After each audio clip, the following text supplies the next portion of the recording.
This episode will be a kind of introduction, or what you might call a preface to a series that explores suicide in the Kenyan context. Today, we will focus on setting the ground. Together, we'll walk into the space that this conversation invites, delicately, respectfully, and intentionally. Let's begin by acknowledging what we're here to talk about. We'll be exploring suicide, not as a headline, not as a clinical statistic, but as a lived and living experience, one that is real for so many Kenyans and that impacts families, communities, and cultures in complex and often unspoken ways. In Kenya, suicide is often shrouded in silence. It's something people may talk about in hushed tones, if at all.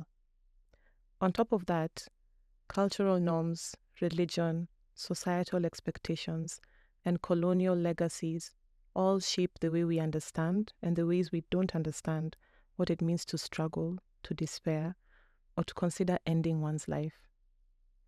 This silence can be deafening. It can create shame, confusion, and isolation for those who are suffering. And it can make it hard for those around them to know how to notice what's happening and offer help. This podcast doesn't pretend to have all the answers, but it does aim to make space to listen, to reflect, to share stories, and to ask difficult questions with courage. Over the coming episodes, we'll hear from psychologists, researchers, spiritual leaders, survivors, and community advocates. We'll explore how suicide is talked about in Kenyan homes, schools, churches, and media. We'll ask questions like, what drives suicide, and what does it mean to carry pain in silence? How do shame, fear, and silence shape our responses? What are commonly held myths and misconceptions, and where can we find hope, healing, and help? We want to invite you into this conversation not as an outsider and not as a passive listener, but as someone whose voice matters. Someone who is likely part of a network of care, whether you know it or not. We also know that these topics can bring up a lot, especially if you or someone you love has been affected by suicide. We're not here to avoid that emotional weight, but we are here to hold it with care. So, before we go further, I invite you to take a few minutes for a short grounding moment before continuing with the rest of the episode. We actually recommend that you do this before every episode.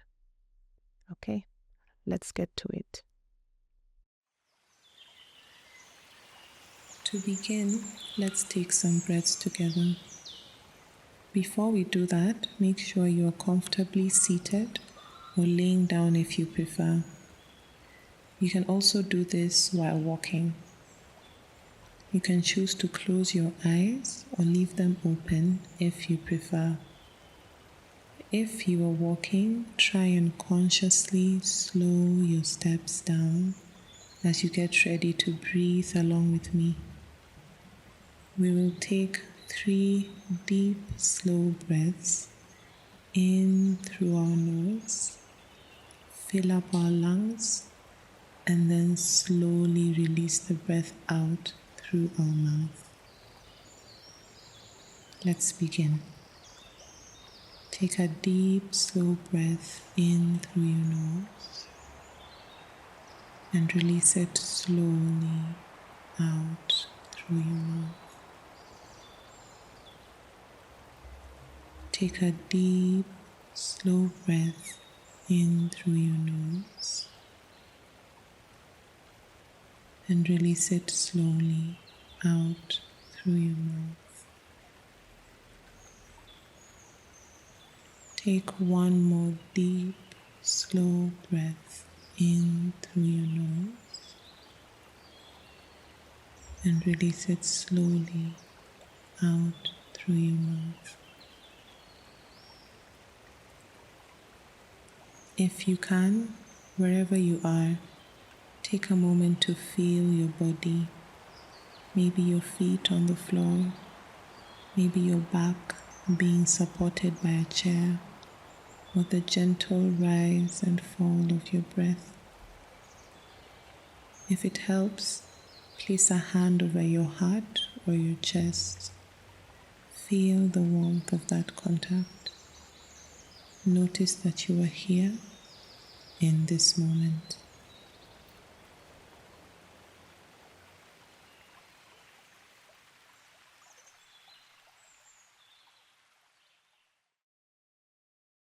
Sometimes when emotions arise, our bodies respond before our minds catch up.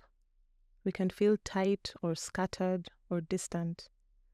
That's why it's important to stay grounded so we can return to ourselves and hold any hard, difficult feelings with presence. If at any point during an episode you feel overwhelmed, it's okay to pause. You can come back. You can take care of yourself. This is a marathon, not a sprint. We'll also be adding some simple grounding exercises and resources to our website and episode notes so you can explore what works for you. Now, let's talk about support, because awareness alone isn't enough, and we don't want to leave anyone feeling stranded. We've organized a living catalog of resources with a range of mental health professionals and community organizations. This includes mental health helplines in Kenya that are free or low cost, peer support, online platforms that offer or can connect you to support, emergency services, therapists and counselors across the country, and guides for seeking help or supporting someone in crisis. This catalog will be available on our website and linked in the episode notes. So, if you're listening right now and feeling low or overwhelmed, please don't hesitate to reach out to any of these contacts. Even one conversation can be a lifeline. One final note before we wrap this episode up. If you would like to share your own story or reflection with us in relation to this series, we'd love to hear from you.